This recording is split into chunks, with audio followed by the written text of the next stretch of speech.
Welcome to episode 228 of the Grip Strip Podcast.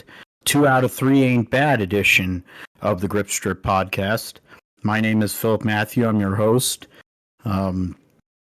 Still in disbelief of what happened yesterday at Silverstone.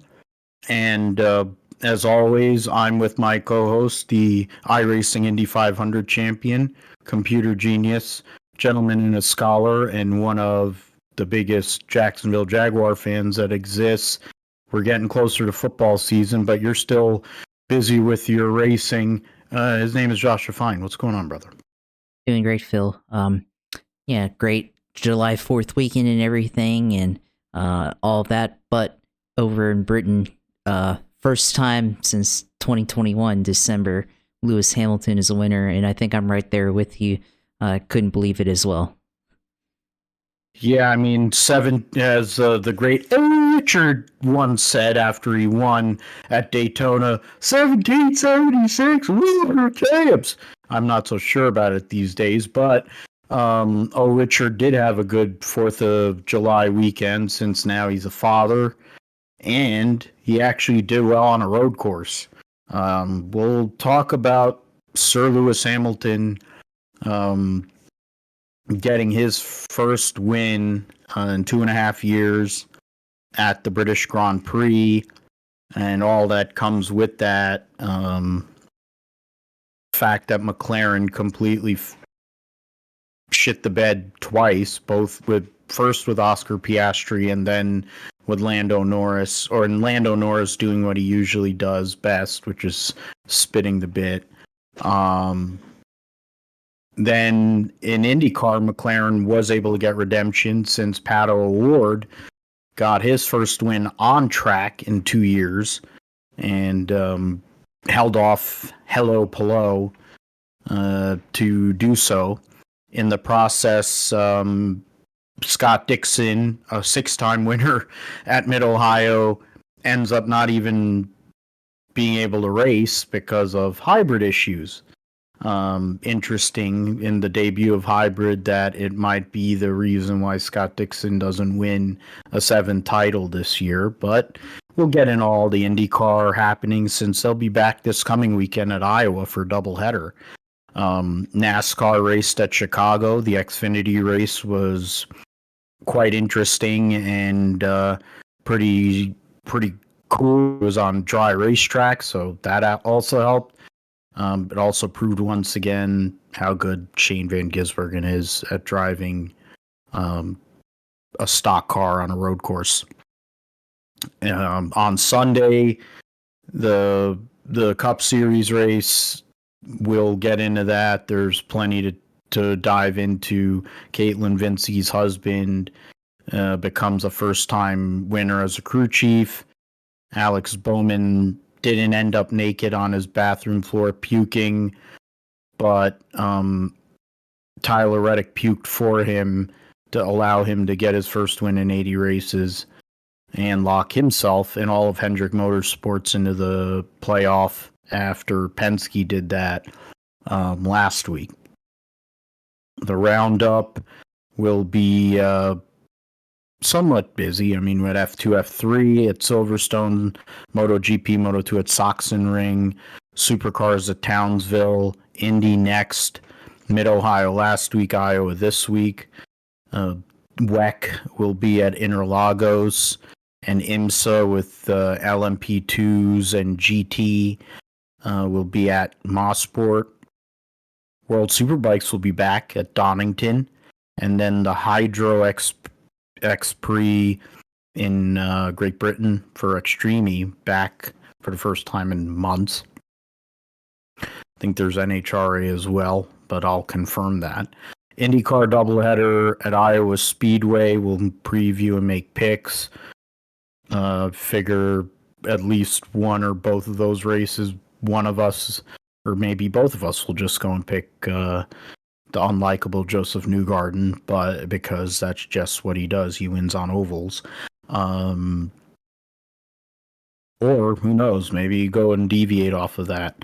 We'll answer a question about can Alex Palou hold on when you consider that the majority of the schedule now will be ovals to close the season.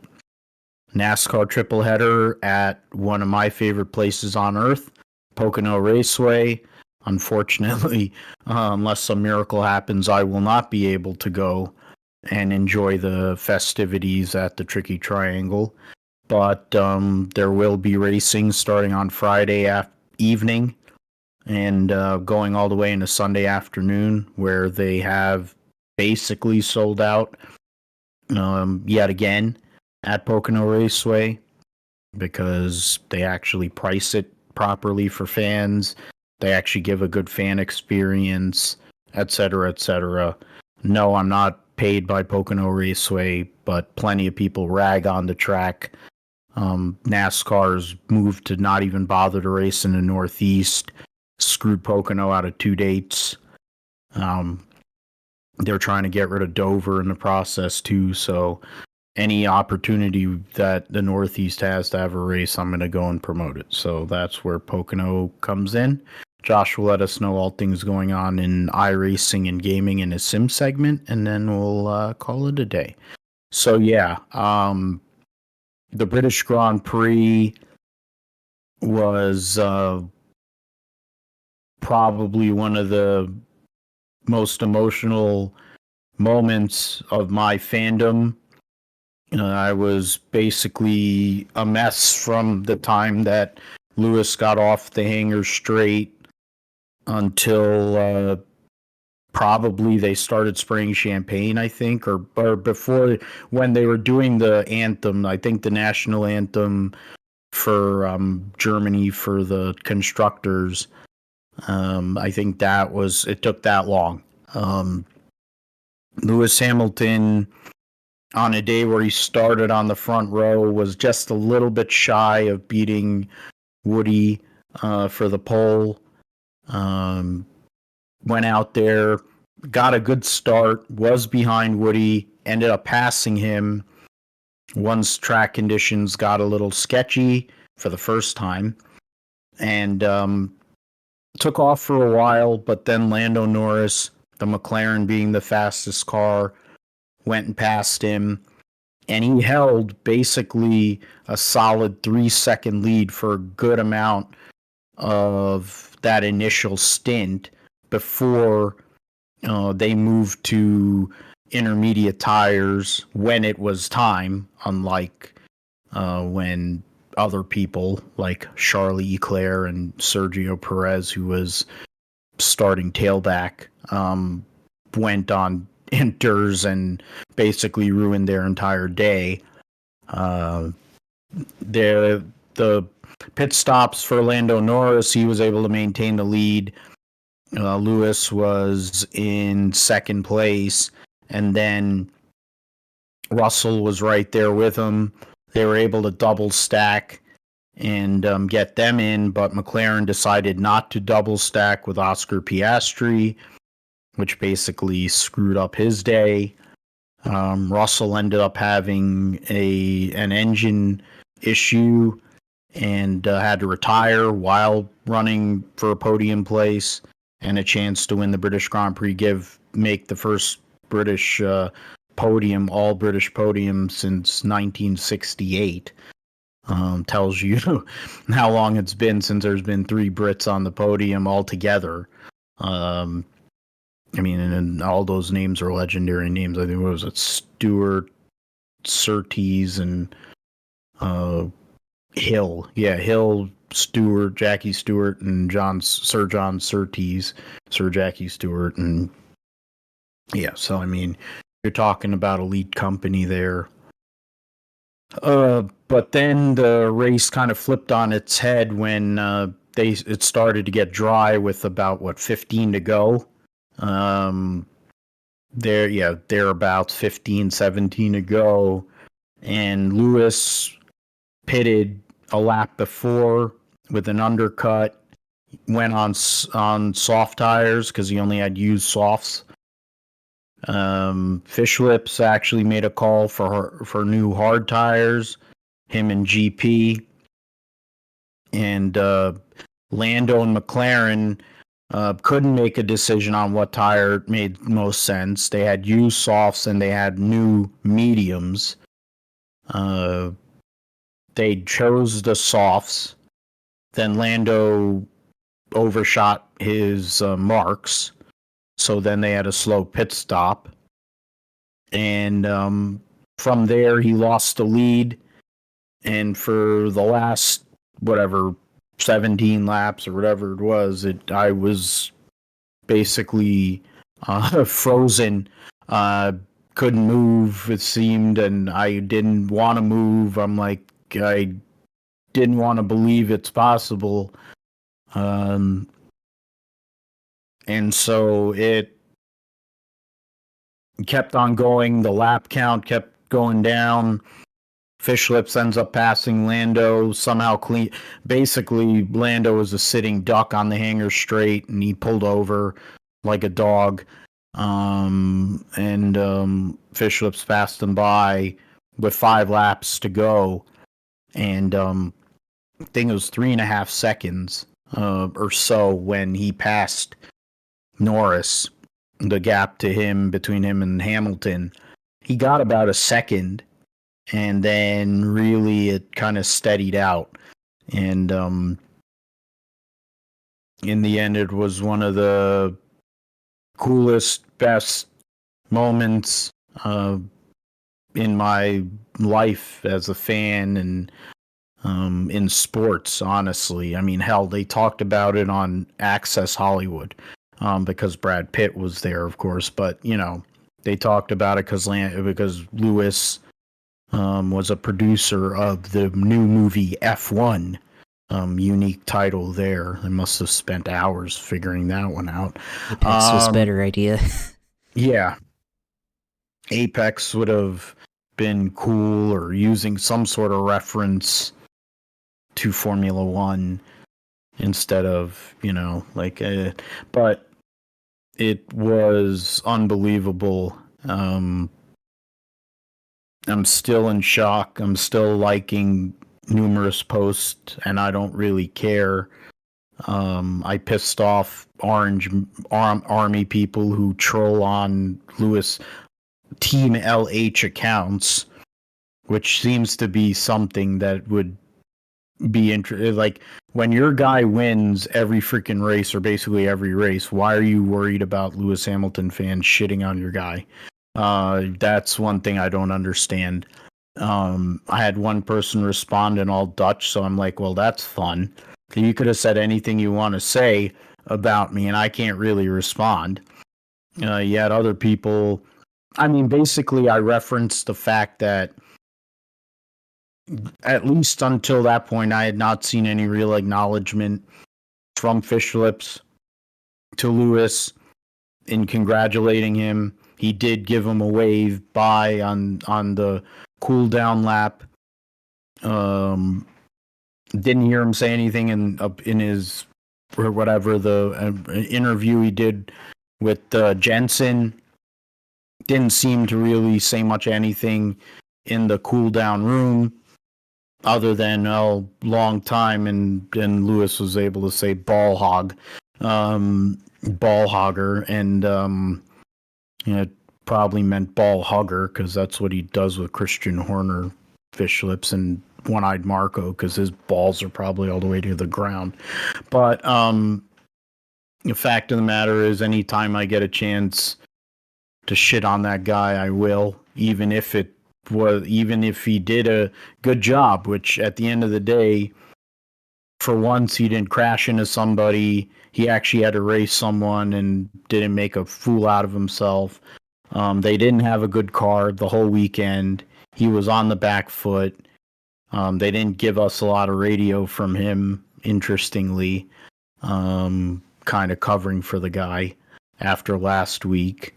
I mean, even the stewards finally came out and said they should have given him a black and white flag or whatever for his movement, his Floyd Mayweather-like movement on the racetrack. But I digress in regards to that.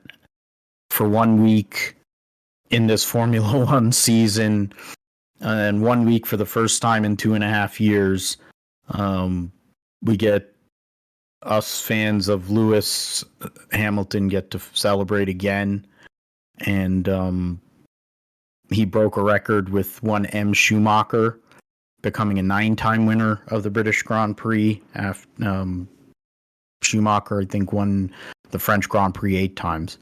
And also, Lewis has 8 wins at Hungary, which is the next race on the calendar. And he qualified on pole before he crapped himself on the start last year. So, possibility. I mean, I'm not going to get too far out on that, Josh, but it was an epic day, epic moment in Formula One for Lewis, to see him with his mom and his dad and his mom, the emotion, the realness, the celebration, the joy that he had. It's a welcome respite from what we've gotten used to, basically since the start of 2021. And I mean, for this week and for a couple of weeks' time, Lewis Hamilton fans are probably going to be pretty bad, and even me. But after what has gone on, I really don't give a fuck. Lewis went out there and won, and he beat everybody on merit, because there's a reason why he's a GOAT, and he proved it yesterday. Yeah, Lewis, I mean, wasn't even sure if he'd ever come back, and I think that's to Victory Lane, and that's why I think, it's so emotional to see him in Victory Lane for him and all his fans and everything. And I think for me, turning on the race and seeing obviously Lewis in qualifying in second, and George Russell on the pole, and you watched the race in the beginning of the race, and they held position, and Lewis wasn't that far back, and kind of begin to think the beginning of the race, before the rain started to come in, and think, well, there's a possibility that he could win, and do that, and then took the lead, and then immediately they went wide in the first corner, but in lap 19. But it was really interesting seeing that happen, of course. But obviously, he won on track, won on by merit, and hung around the whole time. So for Lewis, it's been a long time coming for him, and of course, leaving Mercedes for Ferrari at the end of the year. Obviously he wants to be able to go out with at least one win, and I think for him, no place better than to do it at the British Grand Prix. So yeah, like you said, 9th win in this race, so that's a record, obviously, and being able to do that for him, and especially after so long, I think that just makes it very very meaningful for him. But for the rest of the field, for Lando, I think it's another race, like said, Lando's thrown away at least 3 races this year, or at least McLaren has thrown away 3 races this year, and that's definitely something that as they continue in this championship, I think Lando's going to have to think back on what they could have done differently, because the opportunity has been there to close the gap in points to Verstappen, and as we continue to go on throughout the next couple of months, as we get to the summer break and everything, and for Verstappen, for Norris, their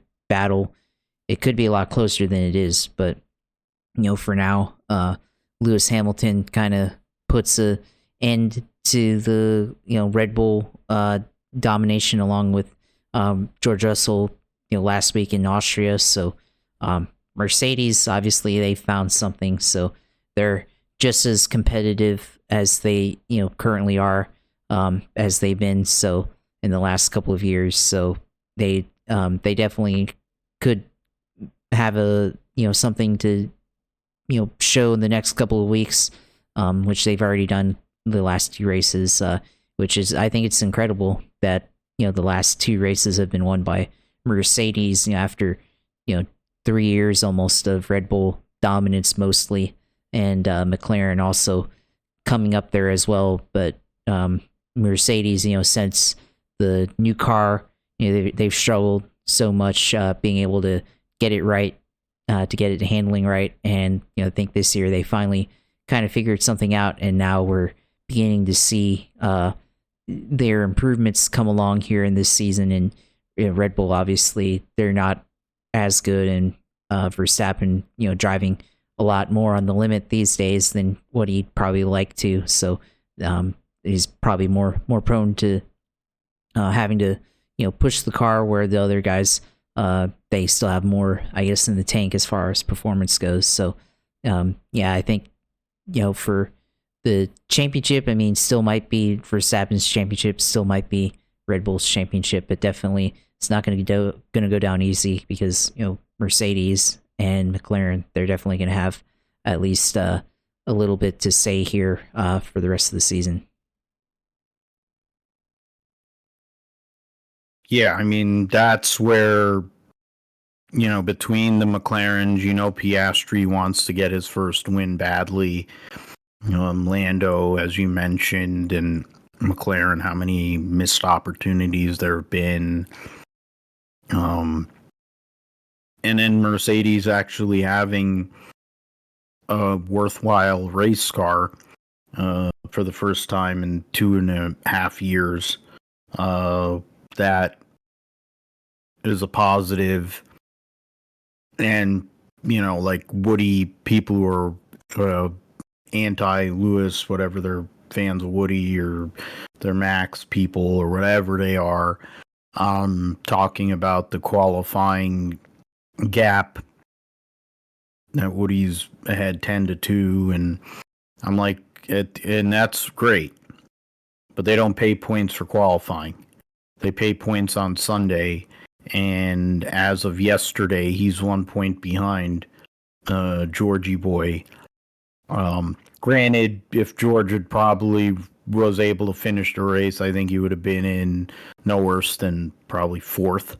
So, yeah, that gap wouldn't be as close, but still be it. I think another, storyline other than those top four, because it was Lewis, Verstappen, it got much closer in the final lap, because I think Lewis was crying and he couldn't see.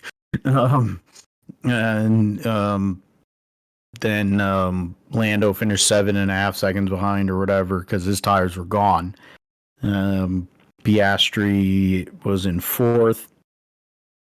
Carlos Sainz ended up getting a free pit stop, running the fastest lap on a weekend where Ferrari would want to forget. I mean, Carlos Sainz is a former winner of this race, and he was 47 seconds, albeit with a pit stop, behind the race winner.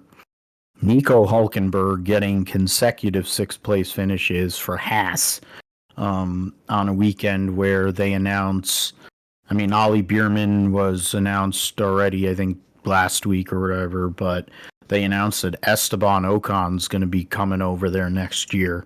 So I guess Gene wants to pay for damaged race cars again.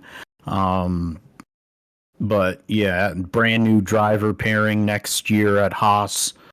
We'll see how that all works out now that Gene has consolidated at least his motorsports involvement to one Cup car for Cole Custer next year, and then 2 Xfinity cars for who knows who, and then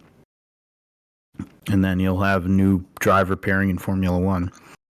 The Astons finished 7th and 8th, with Nepo Stroll ahead of Alonso. Alex Albon gets top 10, gets a 9th place finish, gets a couple of points for Williams that they need. Yuki Tsunoda rounds out the points finishers. Logan Sargent was about 9 seconds, 9 seconds away from a point there. Would have been big for him to get that. It seems like the the way the tea leaves are reading, that Logan Sargent may not have a job after the summer break. At least that's one rumor that's out there. Whether it's that Kimi Antonelli, who we'll talk about in the roundup, or whether it's Colapinto, or I don't know who. They pick some other guy to fill out the rest of the season, to be determined. But he had a good weekend this weekend, got into Q2, had a chance to get into Q3, and then was right there, right on the periphery of the points. So, and in the end, I mean, he was 20 seconds behind his teammate, which isn't great, but relative to where he was a year ago, he has made some progress, and they finally are giving him the same car as Albon. So, for what it's worth, it's almost like what Michael Andretti did in the Italian Grand Prix in his final Formula One race, when he finally had a handle of everything. They still had issues. He was a lap down, but he still got a fucking podium. So. You have Leclerc, absolute nightmare weekend for him. The Sergio Perez, my God. I don't know what has happened to the guy. He is a shell of the guy that won multiple Grand Prix. Last year he finished second in points. I have a hard time believing he's going to finish better than sixth the way things are going right now. It's gotten to the point where now Karen Horner and One-Eyed Marco and them are talking about his stipulations in his contract. But my question is, who the hell are they going to put in the car? They could get rid of Sergio Perez. That's fine and well. And his money, even though it's good money from Carlos Slim, they could find other ways to get around it. I think for the next year and a half, if they brought up Yuki Tsunoda, they probably could get better results with him, but I don't think they want to mess with the balance with Toro Rosso or whatever. So then you're going to put a washed Daniel Ricciardo in the car. Like, what does that prove? He's barely any better than Perez at this point. You're not going to put in why am I forgetting his name? He's in Super GT right now. Oh, damn it. I have to look it up there, but he's also or Super Formula, my bad. Formula 2024. Yeah, so that's and Teo Porcher was there, and now I guess he went back. I don't know, because he got canned by McLaren. Ben Barnicoat is actually racing in Super Formula. That's interesting. I didn't know that. Ben Barnicoat, who Vassar Sullivan. Been along Vassar Sullivan sports cars. Nobuharu Matsushita. You have Juju Noda, the lady driver, and the daughter of Hideki Noda driving as well. So that's something. She's going by one name these days, so she's just like all these musicians going by one name. Why? Like, I thought that, I guess he's not doing that this year. All right. Liam Lawson. There you go. Yeah, that's who it is. Liam Lawson. That's what would happen, I guess. They'd probably bring up Ricardo to run out the next year and a half. And then they'll find a new driver for 26 with the new formula. And then, whether that's Liam Lawson, to be determined. I don't think anyone wants to be the caddy for Fish Lips, knowing Red Bull's history in general, and the fact that most of these guys that used to be Red Bull drivers leave Red Bull and end up doing better. I think the only exception is Daniel Ricciardo, of someone who wasn't as good really, but he still won a race for McLaren. Still won a race before Lando Norris, so there is that. George Russell only DNF. Pierre Gasly didn't even start because he took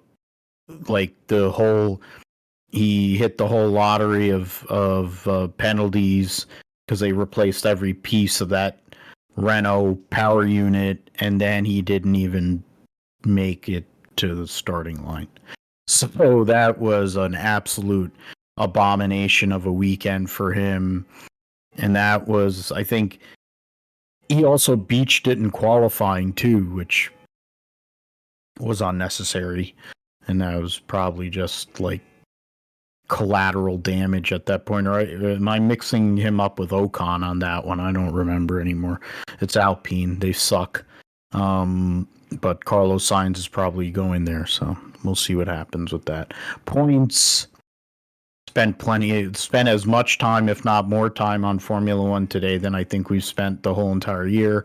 And probably because it's interesting. It was interesting yesterday. Oh, and Lewis Hamilton won. Fish Lips has a... Is that 450, 80? Is that right? 33, and yeah. This fucking points lead. It's so high that it...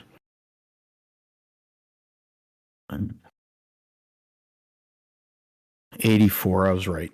84-point lead on Norris.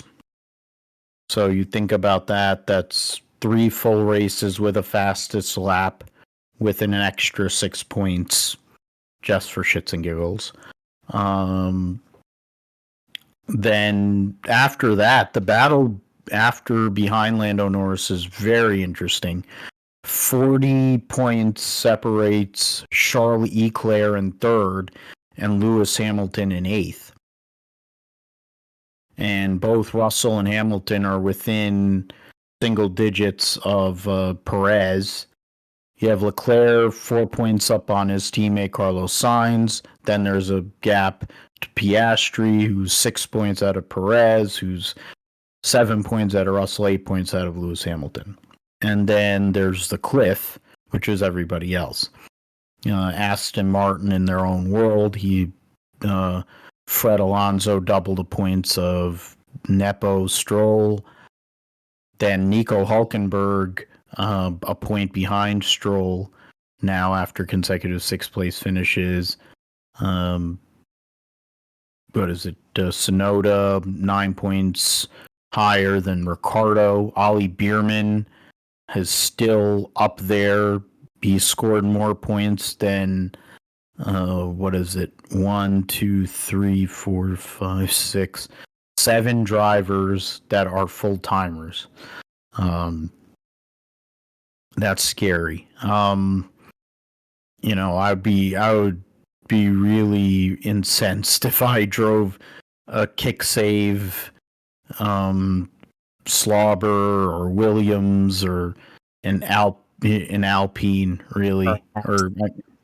And Kevin Magnussen is giving it up because after he was hitting everybody for a few races now, I think he's just done. And then once the announcement came, what do you expect Kevin Magnussen to do the rest of the season? I mean, he thought he was driving for a ride, and then he gets replaced by freaking Esteban Ocon. He'd be liable to start going egghead and drive around like half throttle or whatever he did and just not know that what's in his mirrors or crash and everything, but we'll see what happens. Constructors is 71 points between Red Bull and Ferrari. And then Ferrari and McLaren are only separated by 7. So that's an intriguing battle. I mean, it isn't as intriguing because McLaren is definitely faster than Ferrari these days. Mercedes is on their own, along in fourth, Aston Martin in fifth. That's that cliff again. Then RB, Toro Rosso, whatever, 4 points at a Haas. And then Alpine with 9 points, Williams with 4, and Slauber with 0. Valtteri Bottas is behind Logan Sargent because Logan has a better finish. So that's something. When you consider Valtteri Bottas's career arc, being at Williams and competitive, then becoming teammates with Lewis and their partnership, and having multiple really good seasons and then a couple that were really bad, akin to what Sergio Perez has been doing, and to now driving the worst car on the grid, and being dead last in the points, pretty fucking sad.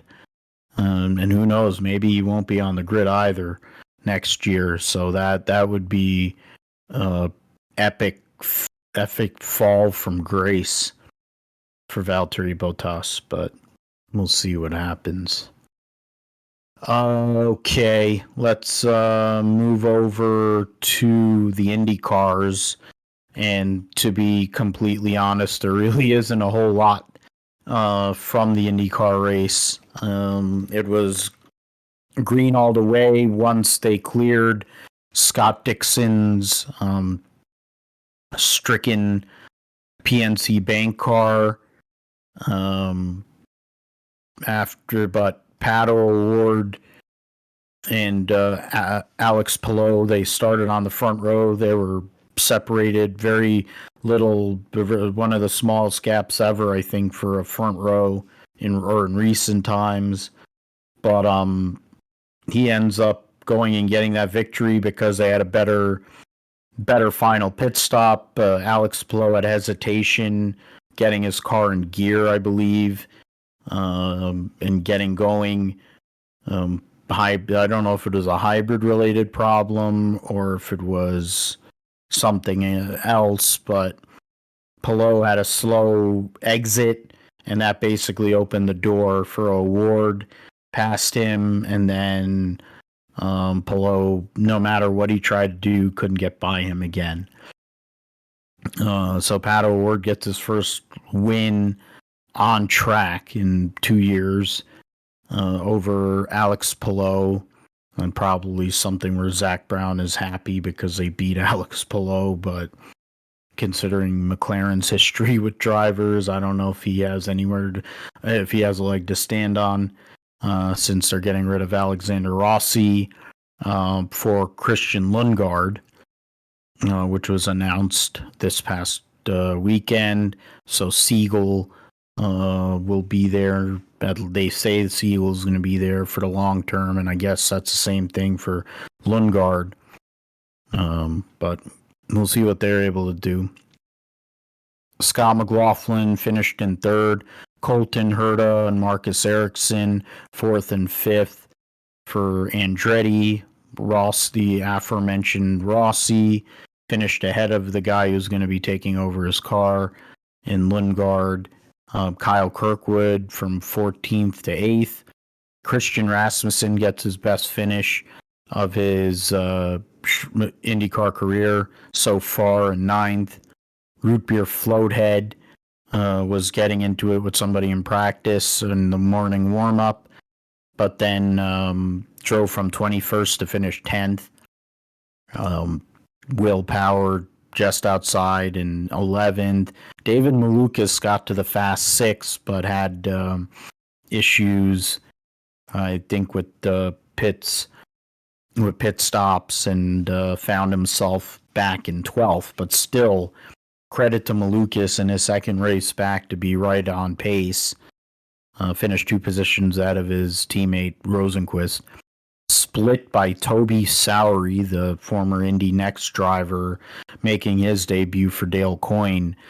One of the better debuts they've ever had. I wonder, Hunter McElroy will be testing their car, but I think Sowery might be a solution for them if he can get the funding, because to go out there, run top 15 in an Indy car after you've barely been in one, beating a lot of, solid competitors, including, of course, Dixon and Joseph Newgarden, and other race winners, and Rosenquist, Green Rehal, Renus VK, and those are the other ones. Yeah, so the race itself, it was basically that head-up battle between O'Ward and Palou. Maybe something that could butt into a rivalry because of, all the different machinations. But in the end, Pato O'Ward went out there and proved why he's one of the best drivers on the grid and someone you can never count out. The Indy 500 got out of his hands, but he wasn't going to allow this win to get out of his hands. Yeah, this race for Pato, first on-track win in 2 years, so it's a huge win for Pato there, and brings him into third place in the standings, of course, in this championship here. So still a bit behind behind Will Power and Palou there, but certainly there's still an opportunity here. And of course, oval heavy schedule coming up, and even though O'Ward, he's won a couple of races on ovals, so there's still a possibility for him in this championship. So I think it's definitely a good time for him on the schedule to mount a challenge on the for the championship.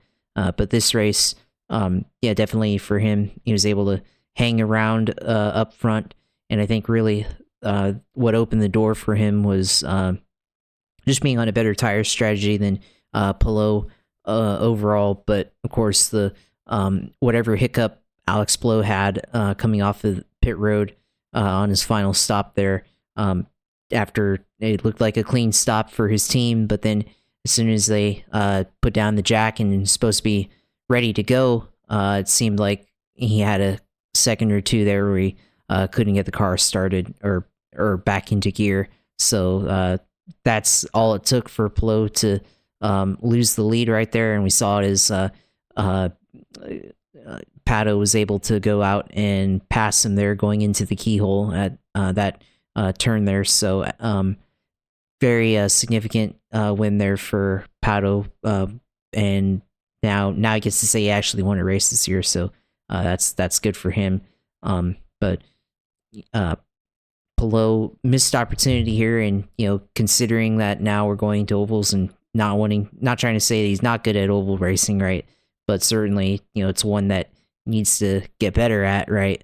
For Palou. So this could be a turning point here, but we'll see here in the guess this weekend how they can perform on an oval track. But really, it's those guys were class of the field. Of course, Scott McLaughlin out in the distance and led a couple of laps, 16 seconds behind. So still decent run there for him as well. So this the hybrid era here in IndyCar is here. Of course, the only issue, Scott Dixon there, but otherwise no problems. Like that, NBC is able to kind of show the difference in energy between all the cars and who is on the hybrid power versus not. And I like that difference there. Of course, James Hinchcliffe getting back in the car to better understand the hybrid technology. That's good as well. So I think other than the stuff with Dixon, I think pretty much a success there. So not sure how much it really helps in terms of the racing, but as long as we don't have problems with reliability and stuff like we were talking about possibly happening going into this race, I think that's pretty successful debut there, of course, and everything. I think one driver that we should talk about here, besides Scott Dixon, that had a terrible race and has really had a terrible season outside of the Indy 500, Joseph Newgarden, of course, having a terrible race this past weekend and going off, hitting the curb on the apex, I think, and going off track there. So yeah, other than that, he's just had a terrible year overall, and for him talking about unfollowing everybody and trying to focus everything into racing. I mean, he's hasn't really been able to recover from the penalties after the debacle at St. Petersburg and with push to pass and all that stuff. And of course, the Indy 500 won that, but outside of that, really hasn't had much else to write home about. So that's one guy I think besides Scott Dixon who had a bad race and really a bad year, and now he's 10th in the standings, so hasn't really been able to make a charge since the Indy 500. So that was one driver. I mean, that I saw was like, wow, what a bad race, and especially for the expectations there, and being able to come into this season with the supposed renewed focus. I think that's one guy that we have to look at and point at and be like, well, what's happening here? So that's disappointing there. But of course, now we go to Iowa, and looking forward to see how these Indy cars how they react to, I guess, the partially repaved surface over there. Yeah, the partial repave, then you add the hybrid unit and how they're going to be able to utilize that on an oval. I like you said, Josh, showing the graphics was big. Hinch having the experience driving Malukas' car on Friday, and then doing the whole build up to it, explaining it during the race. There's a reason why now, I mean, until Junebug comes back. I mean, I even with Junebug gone, I think Hinch is probably the best analyst in racing right now. So Fox has to go and pay him whatever he wants to get him. I also would be remiss if I didn't mention Charlie Kimball, the former winner at Mid-Ohio, for his lone IndyCar win. He did a great job on pit road. A lot of energy, a lot of knowledge, of course, many years of racing, and he knows a lot of these guys. He's still in the paddock, so I think if there's somebody else that's going to get that they probably need to be going after, I think Jimbo Kimball would be one of them in some way, whether it would be in the pits or some other part, because he does the analyst role for Indy Next with Kevin Lee. And Kevin Lee, there you go. Like I'm starting to basically like, hey, sign him. It's Fox. They can sign whoever they want, and hopefully they put a good foundation together. Since I'm certain of certain people, I feel like I've with good certainty who they might be using, and I don't want to really see them there. So, but those are three people that I think would be great hires, for sure. I mentioned the whole Lundgaard deal, that he's going over to McLaren. So it mentioned he's just outside of the top 10. He's only 4 points behind Newgarden, who has 3 top 5 finishes this season in 9 races, and 1 pole. and this is a 2-time IndyCar Series champion, and now a 2-time winner of the Indianapolis 500. But like Josh said, nothing else. It doesn't really. I mean, when it comes to as long as you win Indy, honestly, nothing else really matters. But when you're a Penske driver and you're as good as he has been, like, that's not good enough. But you know, he's Teflon. He'll be all right. He'll probably recover next season. But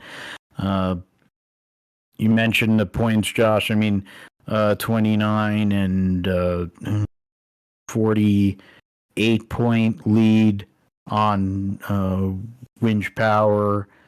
Then he has a 22-point lead on Pato O'Ward. O'Ward and Dixon are only separated by a point. Colton Herta 10 points behind O'Ward. The bat from Pato O'Ward all the way to Scott McLaughlin, I think is 30? 35 points. So that's a great mix there. O'Ward, Dixon, Herta, Kirkwood, Rossi, and McLaughlin. So Rosenquist is 6 points out of Newgarden and 10 points out of Lundgaard. Marcus Ericsson in 12th. And Root Beer Floathead is only 18 points out of 9th. So that's a nice battle there amongst those drivers, and how that will all work out moving forward.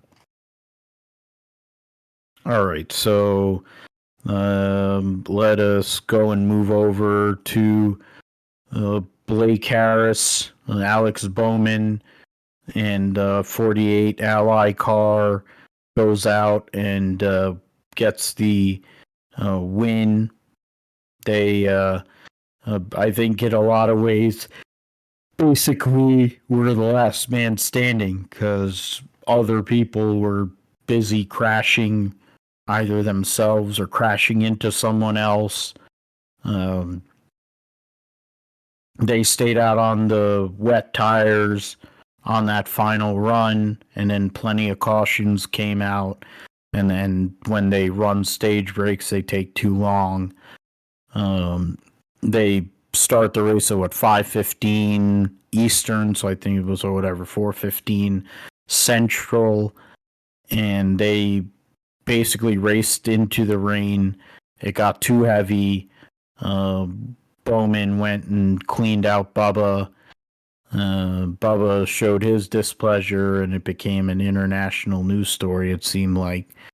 But Clyde did the same thing to Daniel Suarez, and nobody cares because he's Clyde.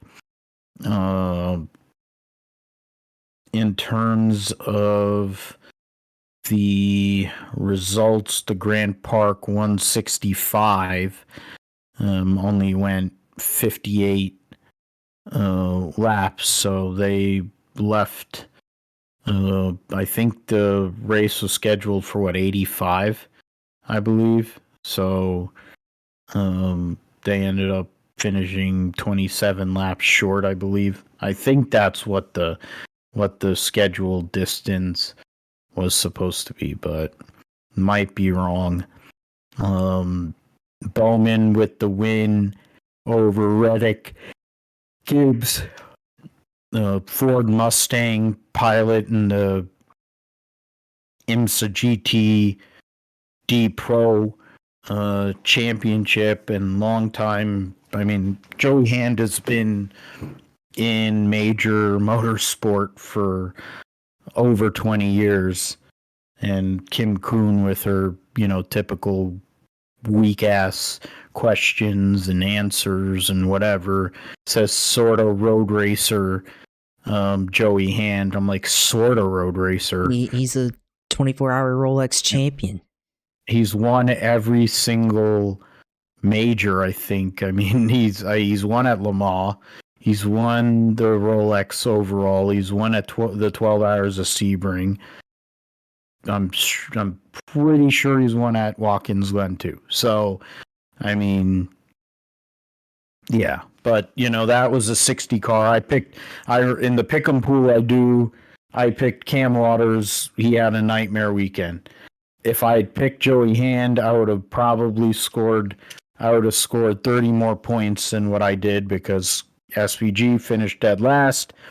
He got cleaned out by Chase Briscoe on one of at least three off course excursions he had. For like I was gonna make the reference point. It's like I think Josh Berry hit everything but the lottery. It was almost like Dale Jr., like one of his first runs at Martinsville when he hit the pace car, I think, and amongst other times he went and hit everything, and his dad got on the radio and said, if he hits one more thing, I'm going to go and crash him out of this race. Josh Berry, I think, was trying to end it somehow, some way, because he hit everything, I think, yesterday. But, that was the Bowman ended up cleaning out Bubba, costing him a short top 10. They ignored Clyde's behavior, but then it's Clyde. But yeah, Joey Hand, I went and deviated off, but Hand got a stage win in the second stage, was in the mix racing with Bowman late, ends up fourth. Michael McDowell in a Chicago White Sox car finished fifth. Richard, the new father, finished sixth. Todd Gilliland seventh. Byron eighth after what was a very long weekend for the 24 team. Kyle Busch actually gets a top 10. And Brian Blaney rounding out the top 10. Suarez, I mean, they're all but, what is it? 1, 2, 3, 4, 5, 6 drivers finished on the lead lap. John Hunter Nemechek was running well most of the day and then crashed into, I believe, the turn 12 tire barriers and took off and got air like Tony Hawk at the X Games, landed and then went and got started again. Christopher Bell, who was up there for a good amount of the race,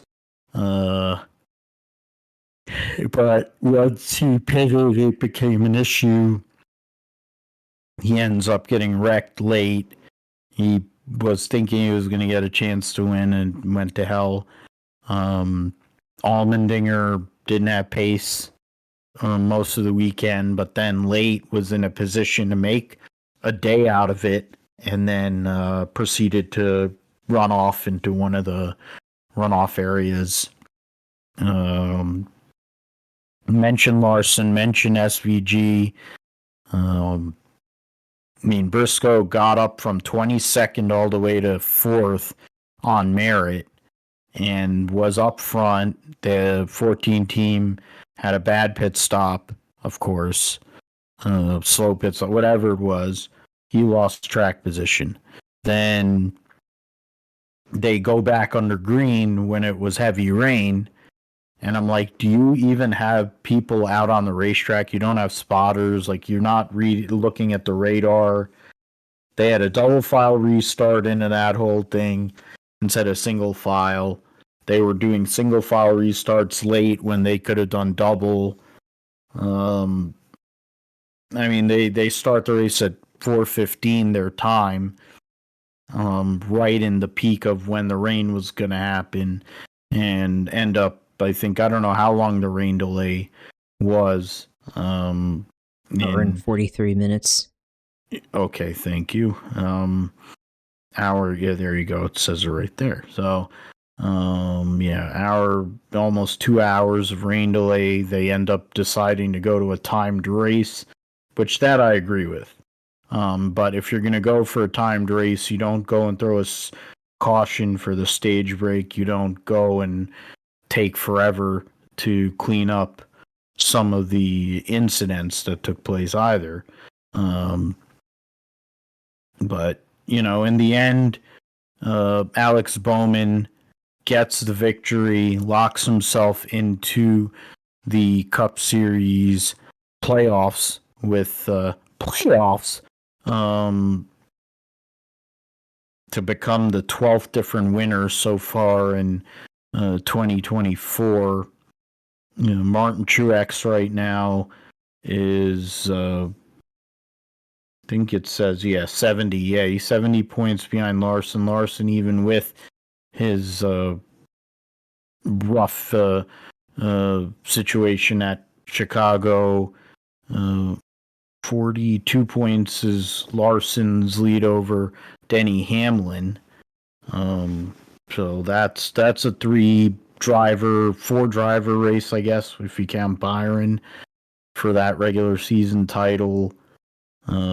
Elliott is actually in it too, to be fair, so that's like 5. But yeah, Bowman goes and gets a much needed victory for him, Blake Harris, and the whole Ally 48 team. I was about to say 24 team.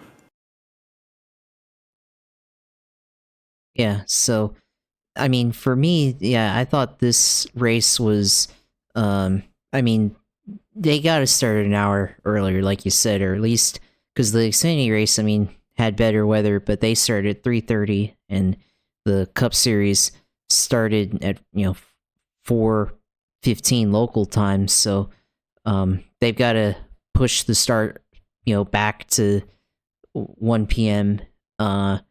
Or anything like that, like what we used to have, especially in the summer where afternoon or late afternoon thunderstorms are definitely possible. So that's the first thing. But I felt like the racing itself was fine, especially for the street course, and seeing the street course again.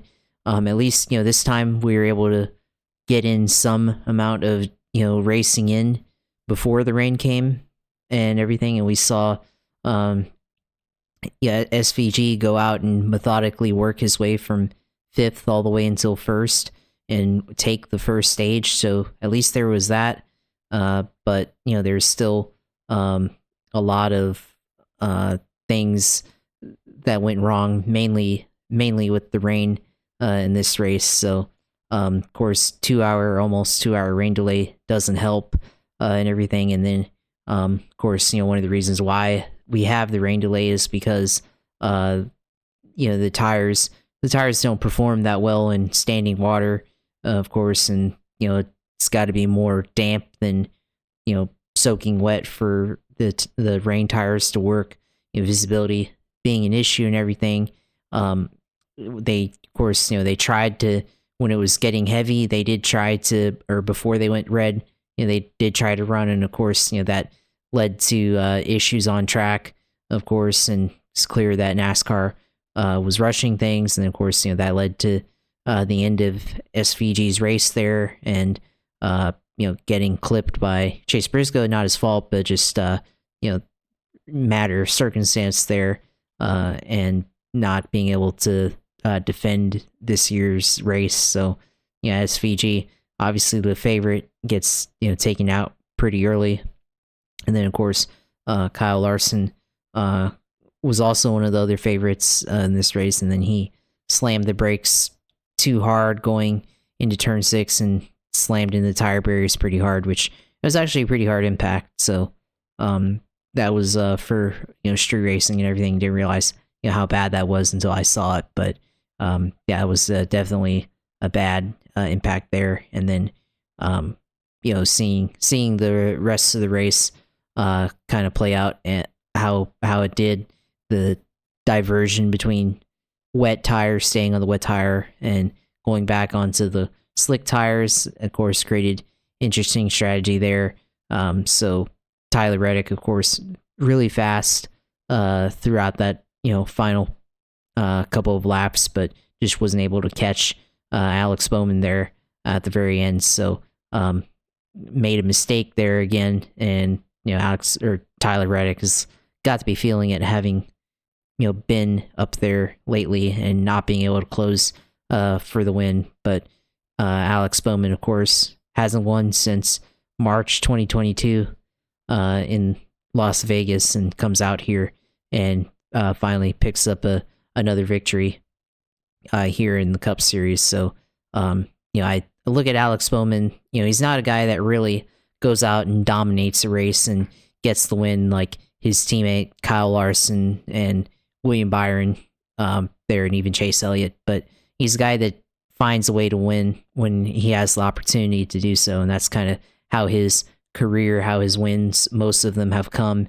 They haven't really come through dominating. I think only one of them have, but they've all come by just being at the right place at the right time. And they talked about him at the broadcast at the top of the show being kind of a underdog in this race, and despite how he had performed throughout the weekend. So obviously they brought a good car, and then they were able to execute on strategy there. So that's definitely a big win. Kind of a bracket buster a little bit. Does tighten up the playoff grid a little bit there. So now there's 4 drivers. I think he was already locked or in on points, but now 4 drivers are guaranteed or not guaranteed to make the playoffs on points or on wins. So now we see how we have 7 races left before the playoffs now. So we'll see how they're able to close that out. But I think for me, for this race weekend, I mean I'd like to see them continue to run this race. Actually, I think they just need to run it earlier.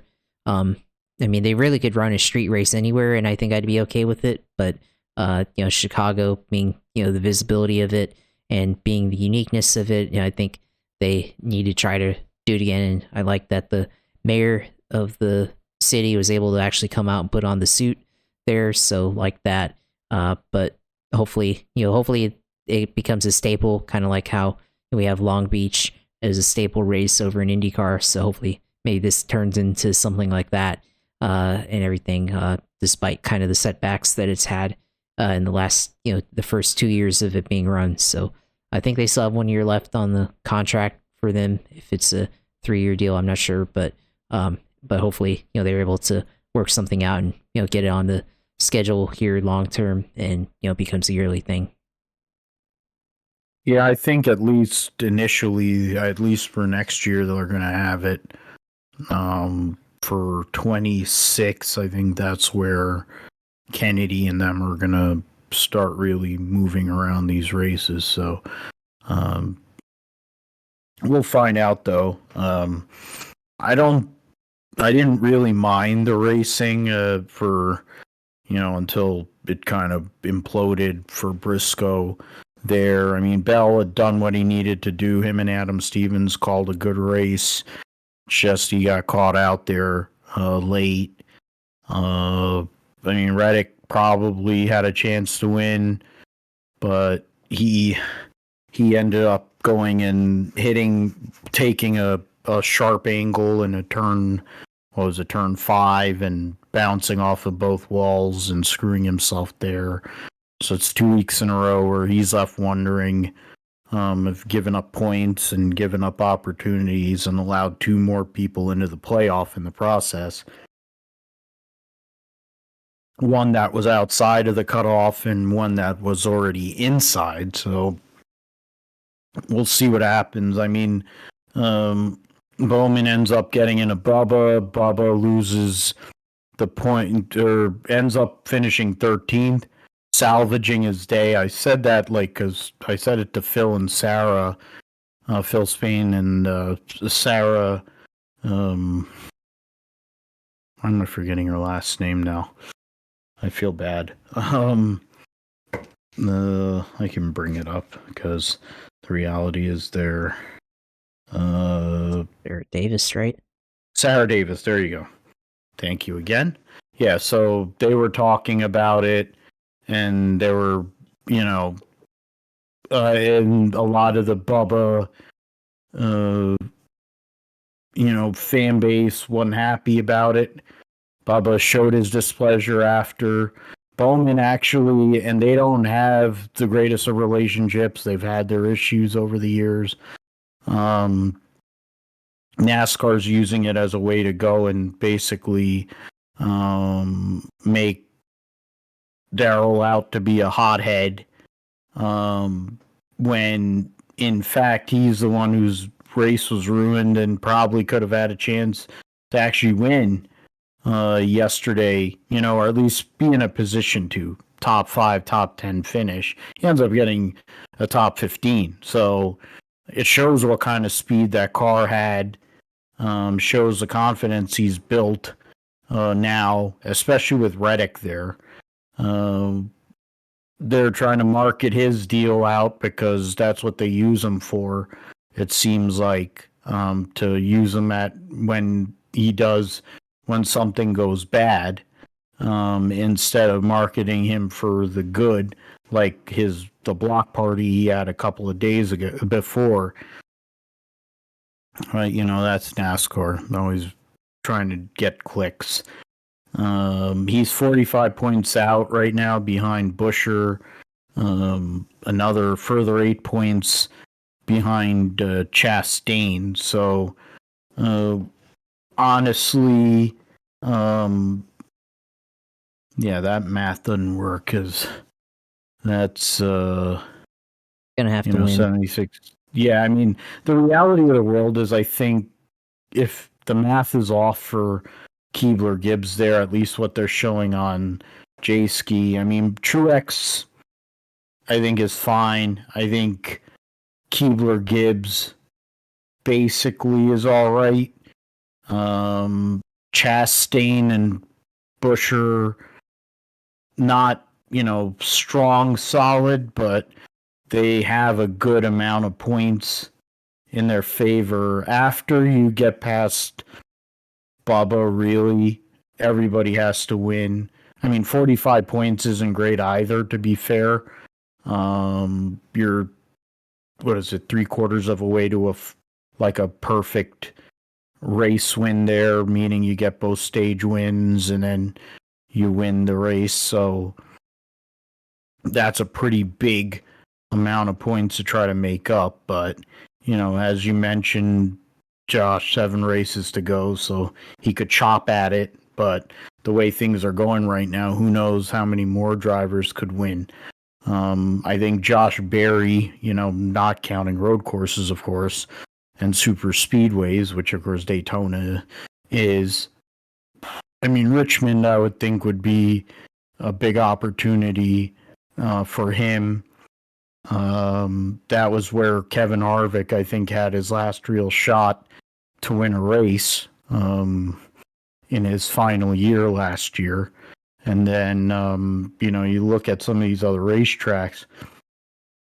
The schedule definitely is starting to lean into Bubba's favor, not just because of Toyota's pace, but because of some of the tracks that they're going to in general. He's been good at Daytona. He loves Michigan.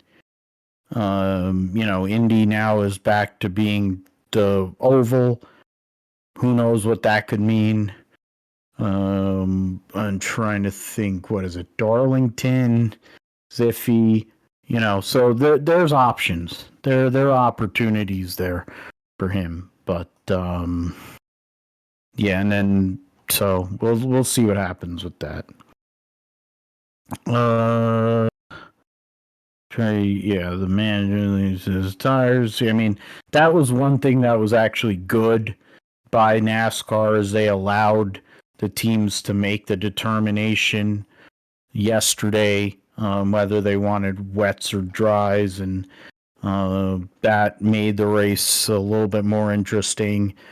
Letarte was giving us that delta between slicks and wet tires, and giving us those details. The radio style broadcast gave us additional context. Bagley, proving wise, one of the better announcers out there. Dylan Welsh doing a good job in what was Calamity Corner over there. And then Burton, whatever, didn't really add much of anything. I'm trying to remember if there was nobody else. So, yeah, I mean, Chicago has I think this can continue, but I'm curious as to where it goes next. Are you going to go to the Pacific Northwest? Are you going to come to the Northeast and maybe run a street course somewhere? Like they ran at what is it? ALMS ran in Washington D.C. way back when. I mean, Pocono's there, but then do they try Philly? There's options. The LA, they run the LA Coliseum for that. They had been with the Clash. Why don't they run around the LA Coliseum? They used to do it with the Southwest Tour. So, in the Xfinity race, was SVG, as I mentioned, 3 wins in a row on road courses. For him, has the playoff points lead at the moment with the number of playoff points he has. Right now, that's 3, 4, 7 drivers that are probably a lock. The ones that have won, plus Cole Custer. Then let's get into the race results. Loop 110, SVG the winner over Keebler Gibbs, Larson, Parker Kligerman, and Jesse Love, the top 5. Connor Mozak driving the 88, qualified 3rd and ended up 6th. Hill, Joey Logano driving the 15 for AM Racing, gets a top 10 finish, and basically led to what the announcement was this afternoon, where Haley Deegan's out of that ride because she has been an abject disaster in that car. But the team itself, who runs the team, and then the personnel, doesn't sound like it's a very, very good environment to try and be a rookie in. But then what I don't understand is with that, that dipshit Brett Moffitt drove that car last year, and he was top 15 contender every single week. So I don't understand, other than there might have been a mass exodus of people from year to year, how they've struggled as much as they have when you consider what kind of cars and equipment they had the year before. But Mozart and Logano, Allgaier, and Austin Green gets another top 10 finish. I'm starting to think that Jordan Anderson is trying to figure out a way to bring him into the fold, because I know Jeb Burton brings some money to the table, but he's had a terrible year this year. They would probably be better off getting Austin Green and getting ahead of the curve, and then have him as a full-time driver. I think he could assimilate to ovals, largely because of his family. I mean, his dad is David Green, and then he has his 2 uncles, and Jeff and Mark could help him learn ovals and stuff too. There were, 27 cars on the lead lap. SVG held off 2 Cup guys to get the victory there, and was very calculating throughout the day to go and get said victory.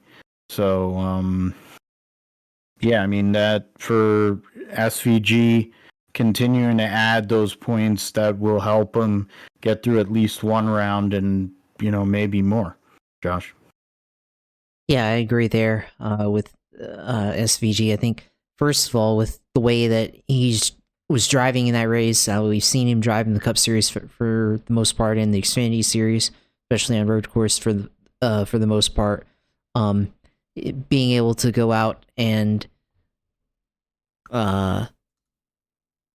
race cleanly like that for SVG. I think that's such a difference than what we've seen over the last couple of years here in this series.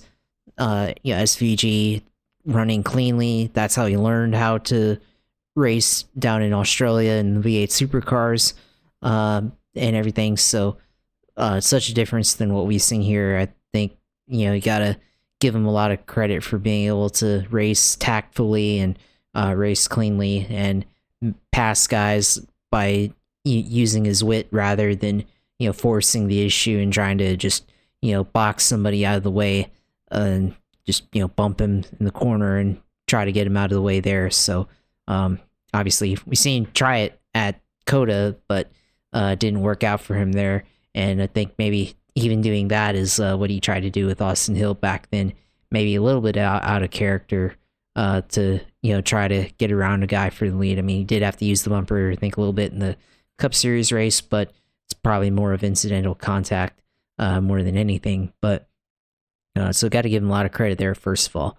And I think the other thing with SVG here in the Xfinity Series, there's possible that for him, it could end up with the most wins going into the playoffs here, and we still have one road course race left before the Xfinity Series playoff for SVG. So possibility that he could actually be the wins leader going into the end of the regular season here in the Xfinity Series, and technically be the I guess on wins would definitely be up there in playoff points, and could sneak into that second round, which is where where we see the Roval at. So if he wins the Roval, then first wins the Glen, and then goes and wins the Roval, there's a possibility that at the very least we could see him fighting for a playoff championship spot when they go to Martinsville, which I think is probably going to be a good track for him because it's such a rhythmic track, but it's also a track that you can run well at with good technique there and everything. Martinsville, I think, definitely a good track for road racers that are getting into the Cup Series or naturally good at road racing. So I think there's a lot of characteristics in short track racing that kind of transfer over from road racing. So I think Shane Van Gisbergen gets all the way down to Martinsville and has a shot at being in the Final Four. That'd be incredible. So still a lot left to go, but there's definitely the possibility there that we have to think about if he's able to go out and win the next two road course races here on the schedule. So that's definitely something to consider here. But still here in this series, still clearly being one of the best in this series in terms of road racing and figuring it out in the Xfinity car and everything shows that he has a lot of potential in the Cup car considering all the differences there. So just a great race ran by him here in this series, and shows his talent there. But good finish for all the other guys. Like Parker Kligerman ran well. I mean, he's kind of a road course guy too, and of course saw him give a lot of praise to this course afterwards, and showing how much he enjoyed racing here. Justin Allgaier backup car and no logos or no paint design, just the logos, comes from the back to finish ninth. So good recovery there. Allmendinger, a little bit disappointing in Allmendinger. I thought maybe he would run a little bit better than 11th, but still there's still time for him to kind of get things right here. Hasn't won yet, hasn't won yet here this season. So still some opportunities for him to get up there and everything. So we'll see how the rest of this season plays out. I mean, there's still a lot left here in this series, but SVG. I mean, like I said, I think he could be a sleeper for the championship 4 if things play out in his favor. So we'll see how it goes.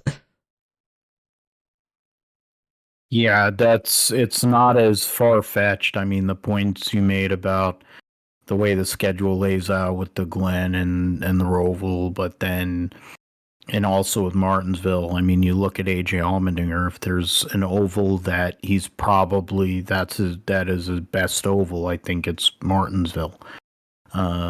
He's finished in the top 5 in the Cup Series in multiple cars there. So I think SVG, if you give him that opportunity, would be in position. The 1.5 mile racetracks are definitely not as favorable for him.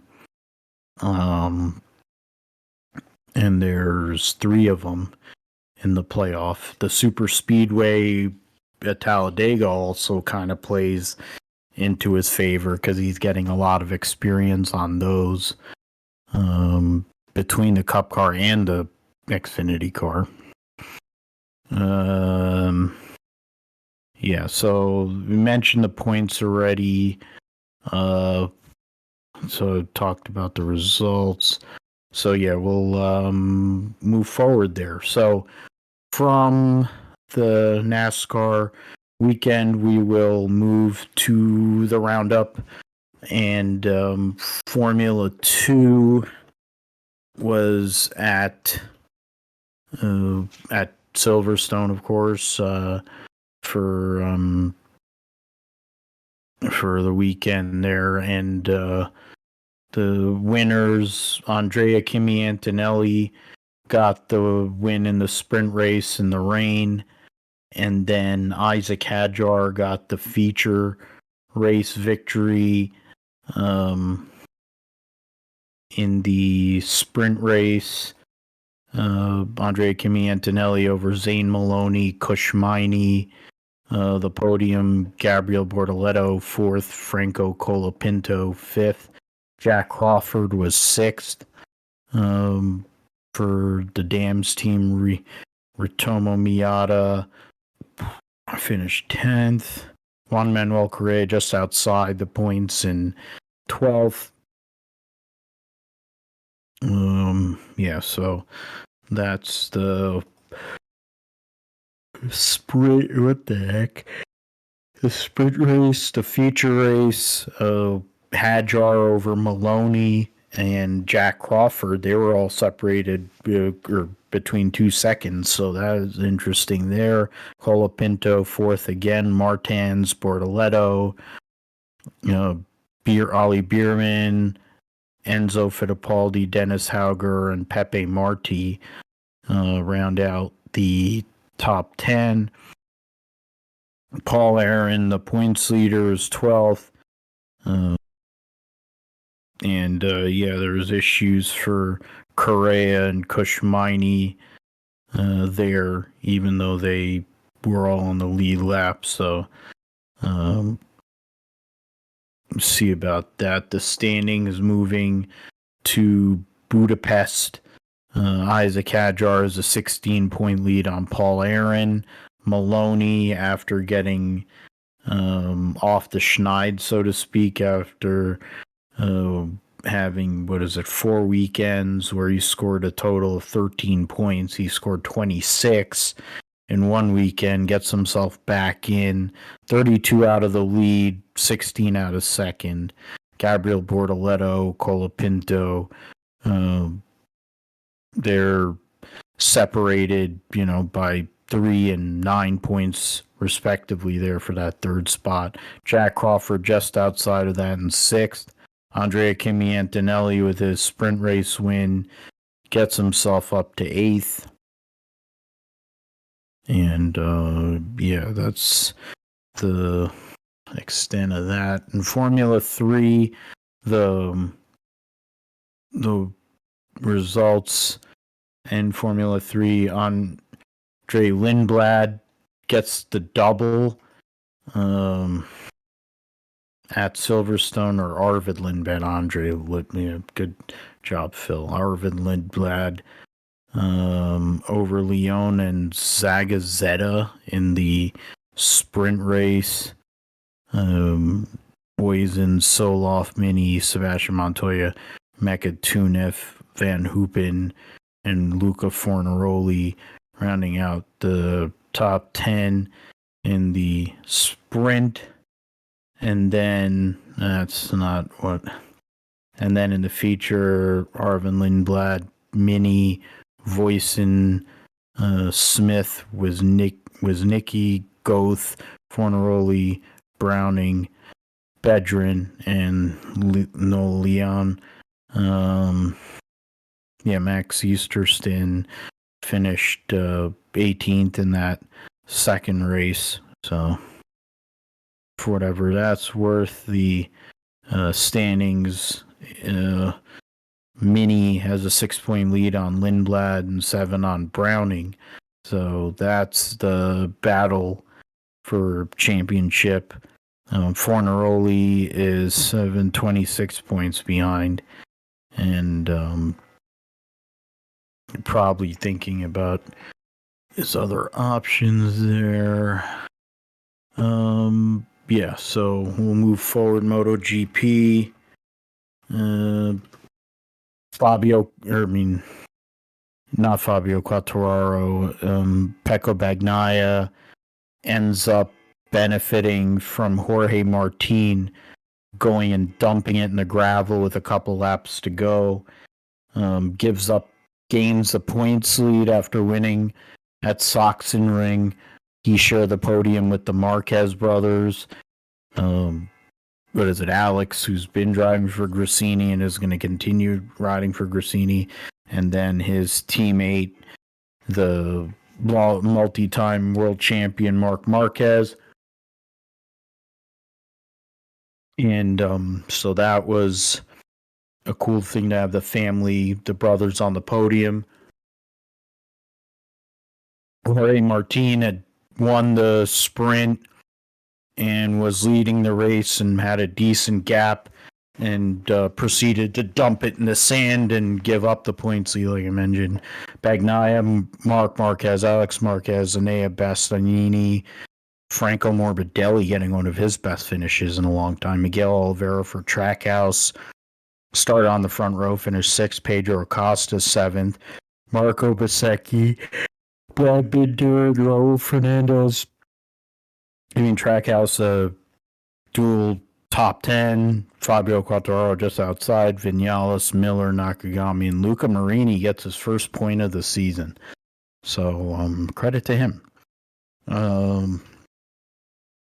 The standings for MotoGP heading into their next race. Bagnaia takes the lead by 10 over Martin Marquez. Marc Marquez 11 points out of Bastianini, and that's that battle. Then you have Vinales rounding out the top 5. Acosta 15 points behind. Brad Binder there in 7th. DG Antonio, Alicia Spargo, and Alex Marquez round out the top 10 in points. Their next race will be in they won't race for 3 weeks. They're taking their summer break. So summer break, then they'll race in the British Grand Prix at Silverstone at the start of August. We got Moto 2.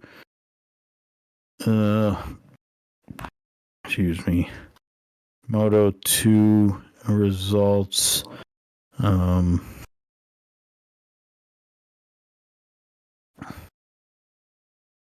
Latest news on Moto 2. Celestino Vietti, sort of Q1 to pole.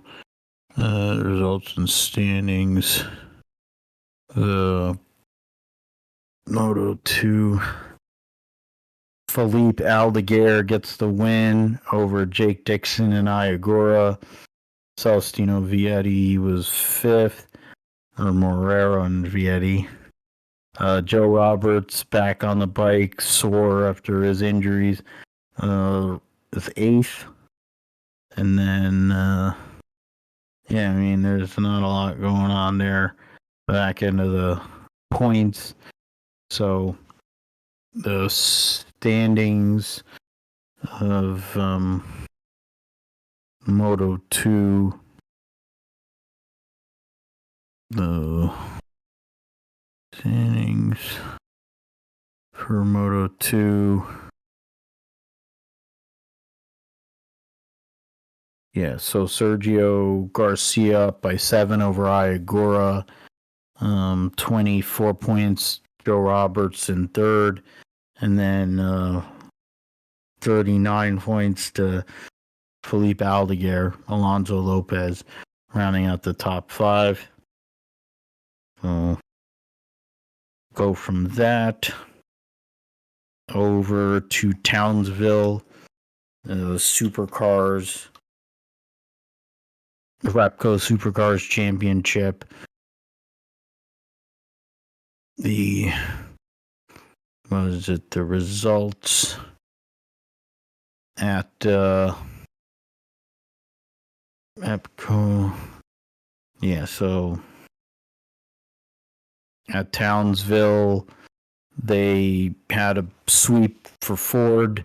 Ford with Cam Waters, as I mentioned earlier, in the first race, gets the win.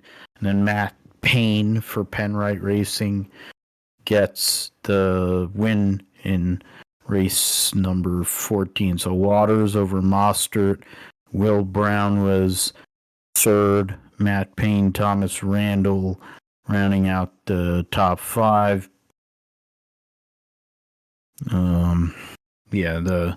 Then in the second race,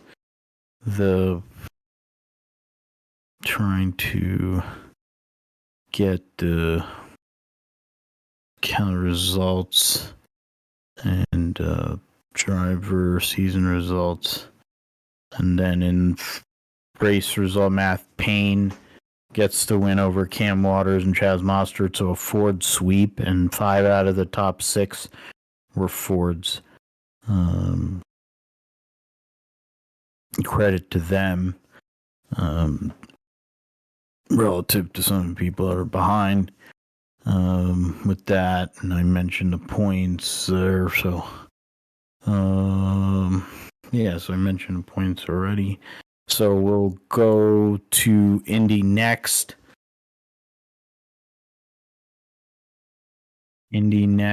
At what was it? They were at Mid-Ohio, and Kyle Collette got his first victory of his career in Indy Lights, or Indy Next, over Louis Foster, Jacob Abel. That's Jamie Chadwick was 10th. Jagger Jones 13th. Yuvan Sundaramurthy 14th. Miles Rowe was dead last with a mechanical issue. Unfortunate for him.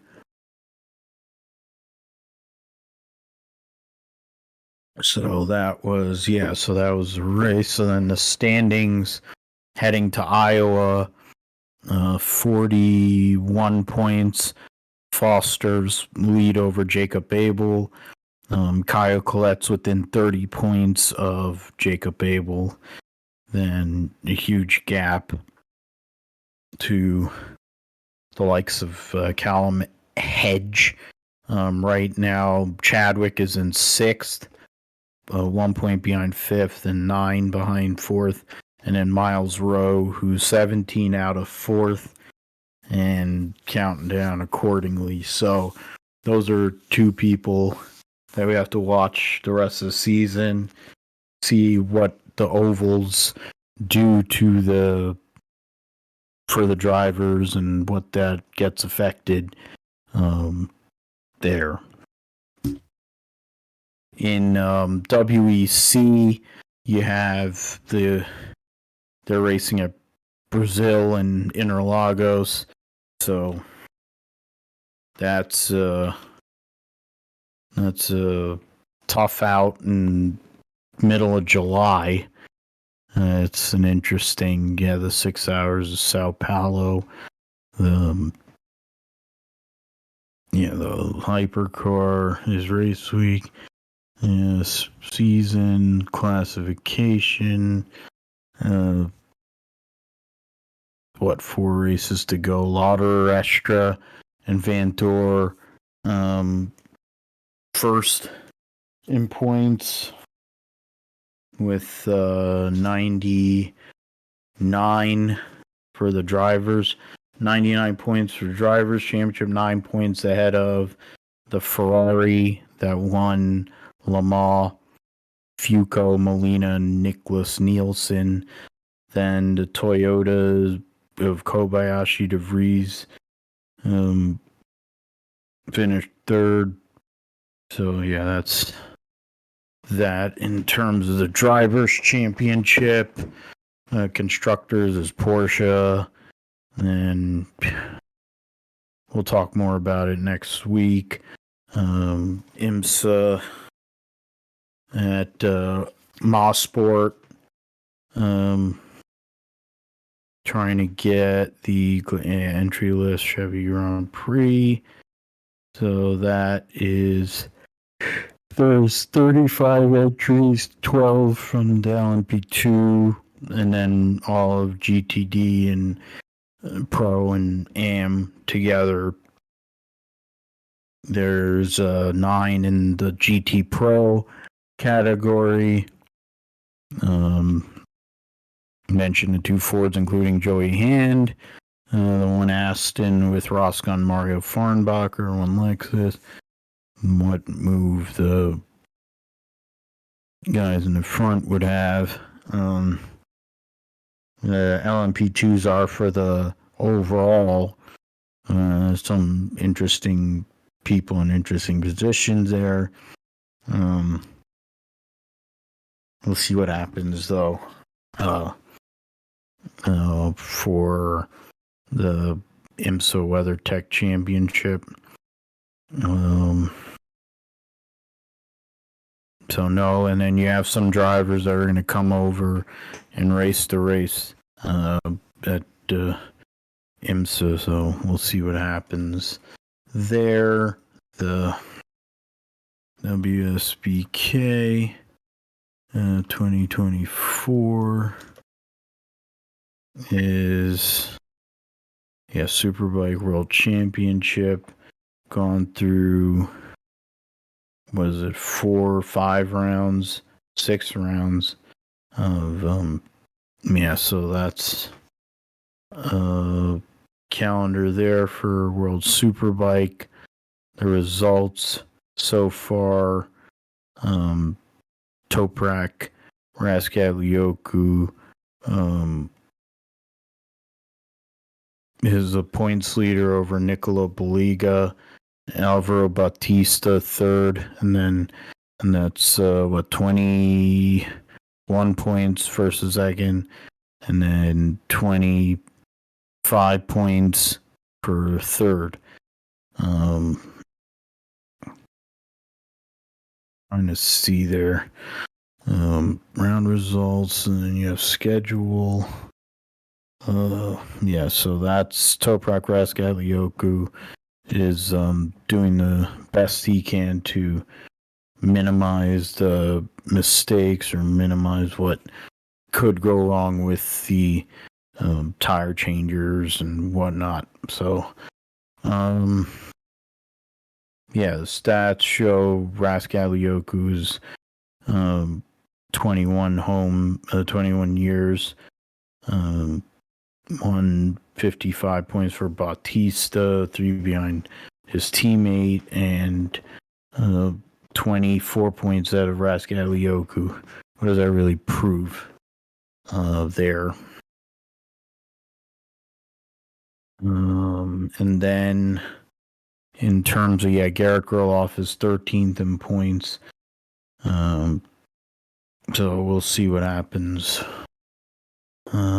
Extreme E. That's the last one. Extreme E. The Ocean. What is it? It's the Hydro X Prix. Extreme debut with Legacy Motor Club at Hydro XP. Guy looks like a kid. Hada Hosas on developing the groundbreaking Pioneer Extreme H car. So the standings is the Red Bull team, or Rosberg Racing team that has 2 Red Bull drivers, Christopherson and Alan Kotolinski. Then they're 2 points ahead of the Sainz team, and 8 on Veloce, Andretti. So there's a close battle, 9 points separating 4 teams from 2nd to 5th. Legacy Motor Club is in 6th. Then you have Sun Mini Meal and then JBXC rounding out the points. Let us move forward to IndyCar at Iowa this coming weekend for the High V weekend at Iowa Speedway. The High V Homefront 250 on Saturday night, and then they'll race again the following afternoon for the High V One Step 250. So at least it's the same amount of miles that they'll race and same amount of laps. We'll go with IndyCar again. Race details, weekend schedule, release me, event date. Yeah, so yeah, there's gonna be what's it called? One practice for an hour and a half, and then was it half an hour for highline practice. So Josh, I'm not sure. I went first. For the picks. So how about you for pick for Xfinity Xfinity for Iowa for the Indy cars? I think so. Race 1, I'm gonna go with Pato O'Ward as my winner. Let's go back to back here at Iowa from Mid-Ohio. My wild card pick here, I'm gonna go with I'm gonna go with Santino Ferrucci as my wild card pick in race 1 here. So see how that one works. But race 2, I'm gonna go with Will Power, and then wild card there, we'll go with Graham Rahal.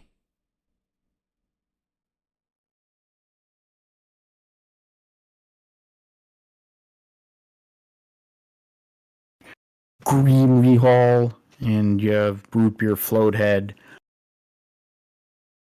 Last time we'll be hearing that on an IndyCar broadcast, by the way. Graham Rahal. What? Graham Rahal. Or Graham Rahal, as you say it. Yeah, because what? No more Lee Diffie? Yeah. Oh, so they made that official. Oh, they just took them off because of the I thought it was because of the Olympics, but yeah, but he's going to Cup full time after this race. I think he's broadcasting the or the Brickyard 400 for NASCAR, and then doing the Olympics. Oh wow, that's interesting. Yeah, That's anyway. So Kevin Lee's going to get more experience there as a lead announcer, so that'll be cool. Yeah, I'm gonna go and pick New Garden in race 1 to get the victory, and Iowa. My wild card selection will be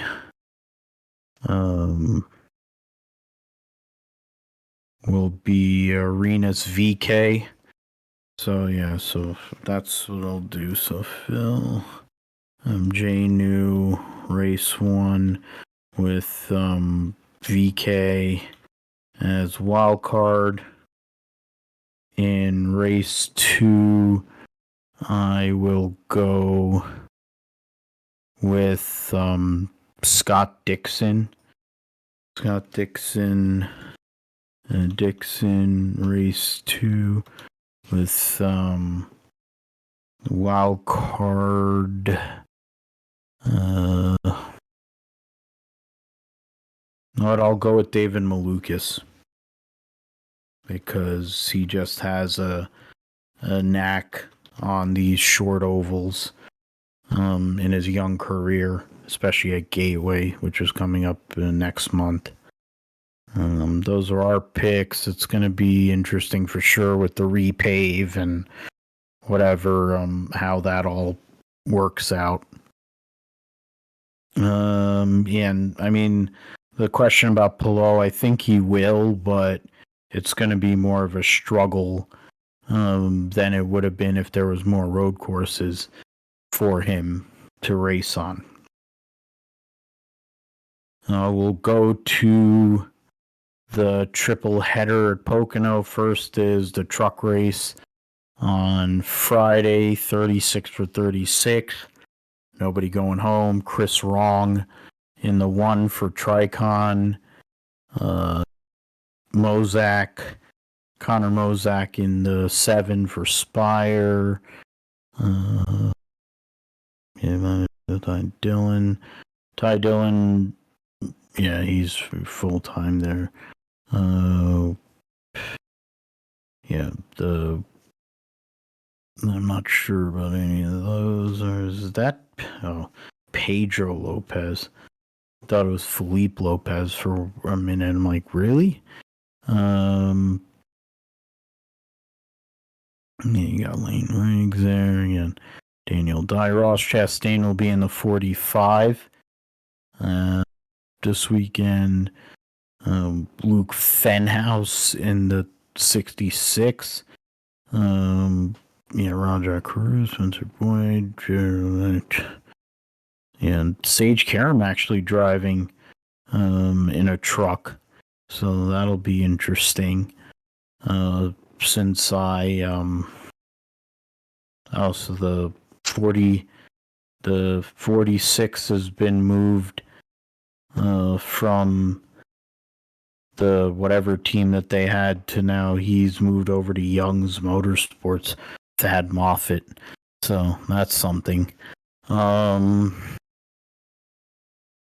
me, I'll go and pick Corey Heim, because why not?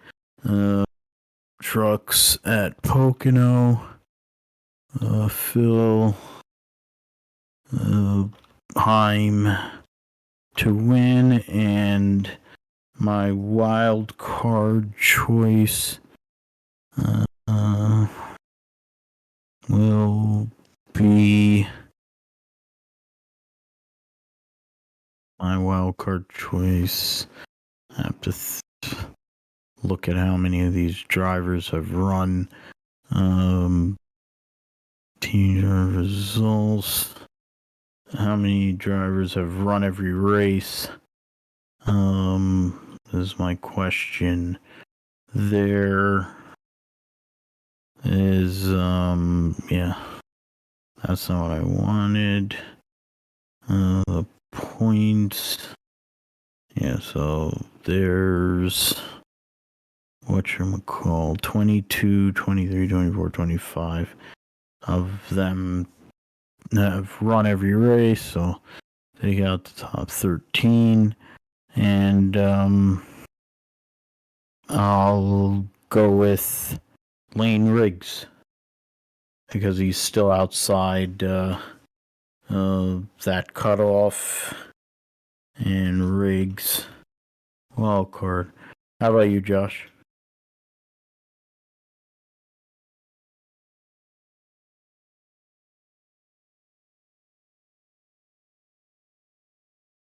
I guess I will go with Christian Eckes, just top two. Mm-hmm. And I guess I will go with my wild card. I'll go with Sage Karam. Why not? It's a big one, but I mean, hey, he's ran good in the IndyCar here before, so Yeah, it's a home game for him. He's basically, what does it work out to? I think no more than an hour away, I think. In Nazareth, so he's from there. Would be huge for him to get a decent run out there in a truck, especially a truck that has very limited starts so far this year. So I'll put Karam wildcard. Xfinity and Pocono. Josh, will you go first? Who do you look at to be a favorite there and a wild card for those races? I look at for this one, Pocono in the Xfinity series. It's in the 20 this week. I don't know. Ryan Truex. Yeah, I was gonna say maybe him, but I don't know. This feels like a Cup driver could win here this weekend here, so I'm gonna go with William Byron in the 17, going out here and winning the race. So I pick him to win, and then wild card. I don't know. Wild card. Who's a good wild card here in this series? I don't like this. Pick yeah, I'll go with Brennan Poole as a wild card this weekend. Cool. Oh, card. Yeah. I don't disagree with the pick with Byron because he hasn't been bad there. Not like amazing, but like he isn't bad there, and then you're that 17 cars fast every week. So, for me, yeah, I think it's a bit of a stretch to do that. To go that wild. I mean, you have Taylor Gray in the 19, Truex in the 20. I mean, one car's going home on, I guess, Friday or Saturday morning.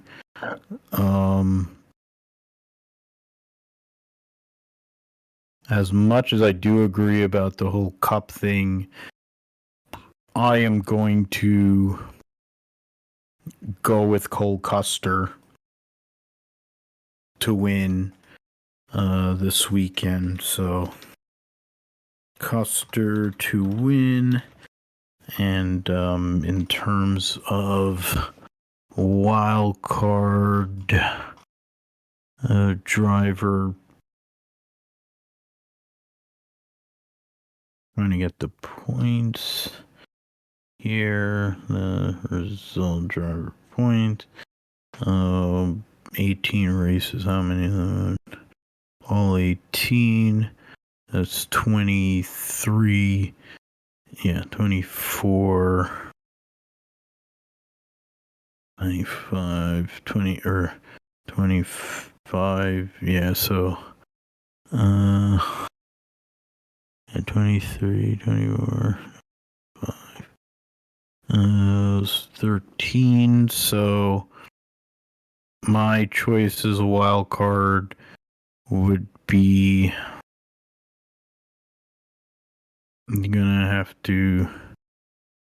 I think I'm gonna go with. I'm going to go with Anthony Alfredo. Fast pasta, somewhat local driver. So get Alfredo wild card. And then the Cup Series at Pocono.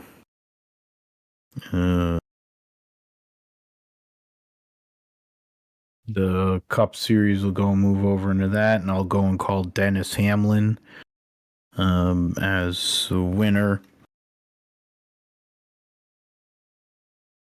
And then I'm waiting on, in terms of the Cup Series, the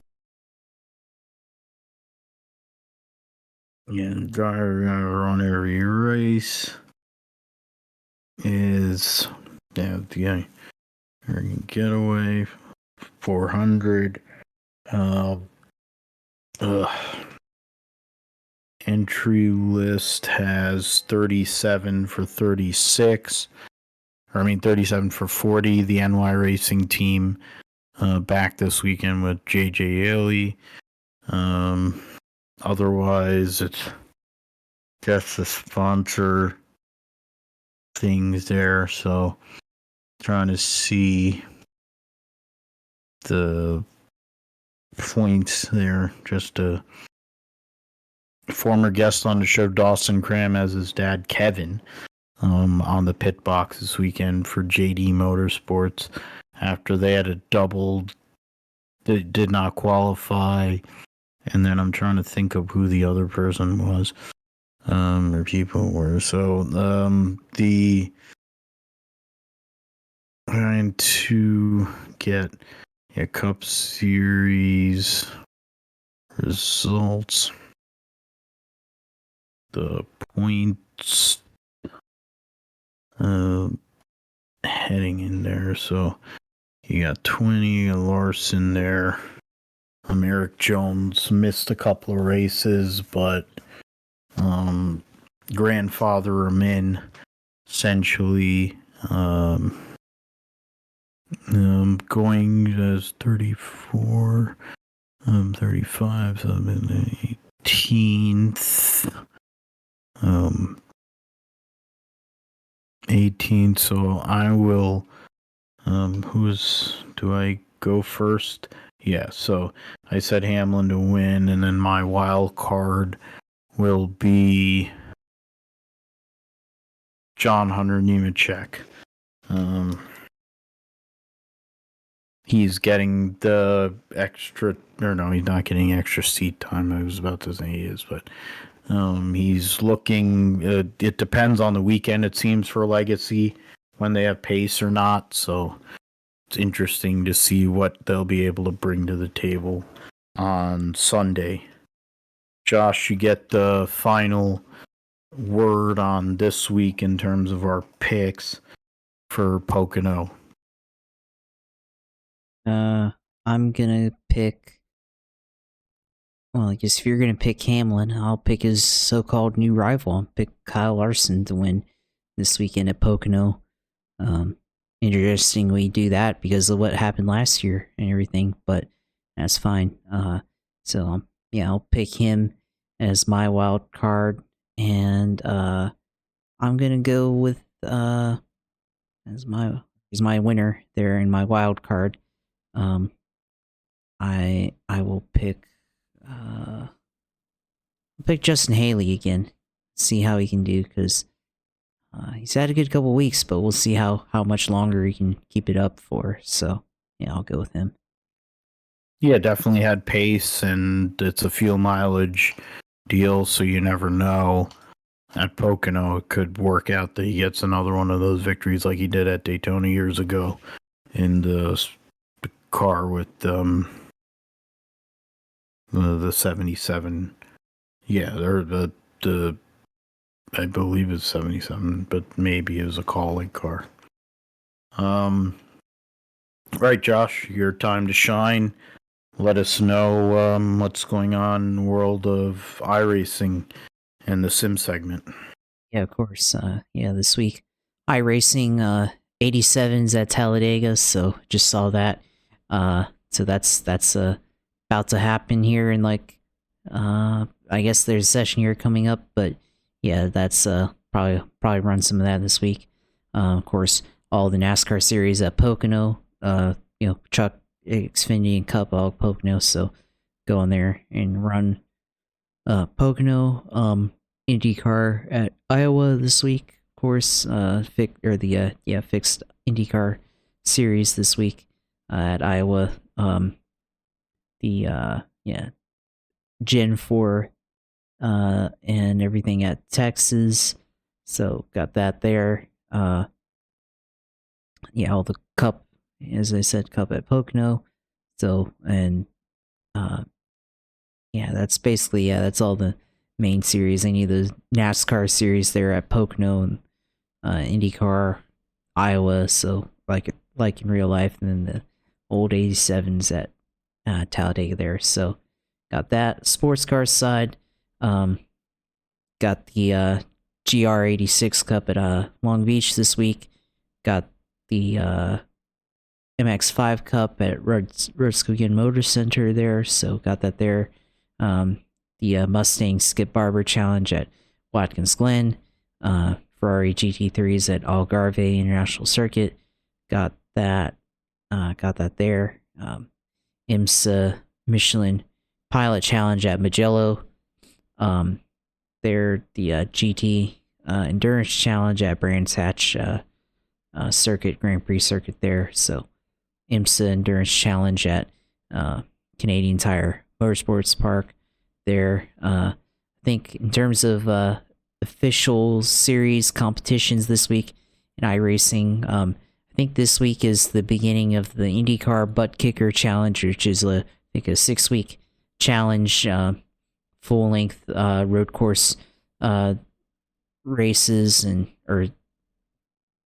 full road course and oval races the next couple of weeks to 7-week series starting out at Long Beach and then going to Indianapolis next week. So that's going to be interesting, and I think that's going to be the top. It's basically just going to figure out who's the best in iRacing IndyCar in I guess a 6-week challenge here. So that should be interesting to watch.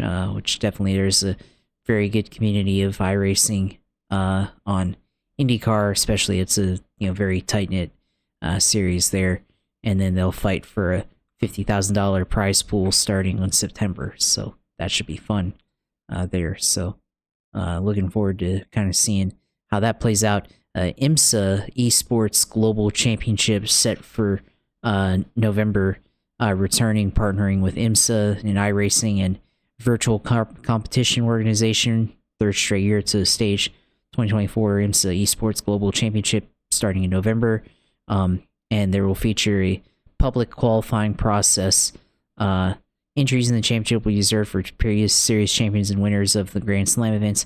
Every iRacing member will have the opportunity to earn their way into 4-race championship. And there will be a limited number of wildcard entries that will be featured. Wildcard entries from this include Nitro Circus Sim Racing Team, Texaco Racing by Tony Kanaan, Tony Kanaan's esports team. So that should be fun. Let's see here. The 4-round schedule kicks off with Michelin Raceway Road Atlanta, November 24th, Indianapolis Road Course, December 8th, Sebring International Raceway, December 5th, and then concluding at Daytona on the road course in iRacing on January 12th. Competition features the digitized versions of the Acura ARX06, BMW Hybrid V8, Cadillac V-Series R, the Porsche 963 GTP, along with the Mercedes GT3, BMW M4 GT3, the Corvette GT3R, Ferrari 296 GT3, Mustang GT3, Lamborghini GT3. So basically all the Lamborghini Porsche 911 GT3 and from the GTD class, currently available on iRacing. So that should be fun. Here, Max Verstappen's team Redline, Williams Esports have automatic berths into this, and Redline also has in GTD. So we'll see how to be able to get into this public competition here and see about getting into that. Definitely would be fun to race that, especially over kind of the, I guess, winter break here, of course, in real life and everything, and of course off season of motorsports. So that might be interesting to get into. So we'll see. Maybe get into that over the break. We'll see. But and plenty of time to work on the road racing craft in the meantime until then, and to probably link up because I'm assuming it's probably gonna be team competitions and all that. So we'll see. We'll have to talk to people and all that stuff. But yeah, so yeah, of course the iRacing streams as always on Twitch TV/U02. Go on there, watch all my videos and streams there. So definitely looking forward. Maybe I have to do some Talladega this week for sure. So looking forward to racing on Talladega at the iRacing series on the 87 car, which is a lot of fun. But of course, go on there and watch like all the videos there, and follow, of course, follow on Twitter at my page at JV Helfine on Twitter.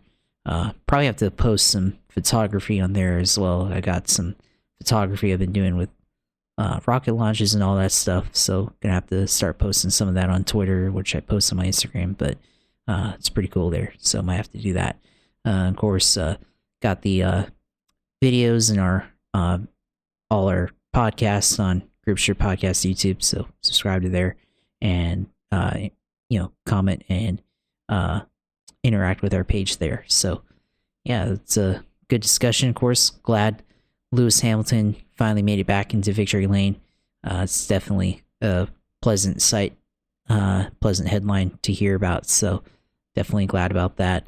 And of course, the emotion with that, of course, being able to see that after so many years. So glad we were all able to see that and talk about it. Definitely fun to go and talk about that, and always great for us to go and do this every week. 228 episodes. It's crazy to think where from what we started with that during COVID time back in 2020 to where we are now. In 2020, Lewis was winning every race. It seemed like amazing how 5 years. What happens in 5 years. But yeah, you can find us at GripsterPod on Twitter. You can find me at PGMatthew28 on Twitter, PhilipGMatthew28 on Instagram, PhilipGMatthew.com. You can find the show there. Obviously, follow the YouTube page, Gripster Podcast YouTube page with Josh posting all the vids. We're on Podbean as well. Basically, if you listen to podcasts, wherever you listen to podcasts, you can hear the Gripster Podcast. So that is that for me. For myself and for Josh, we thank you for listening to Gripster Podcast. And we'll see you next week for episode 229. Take care.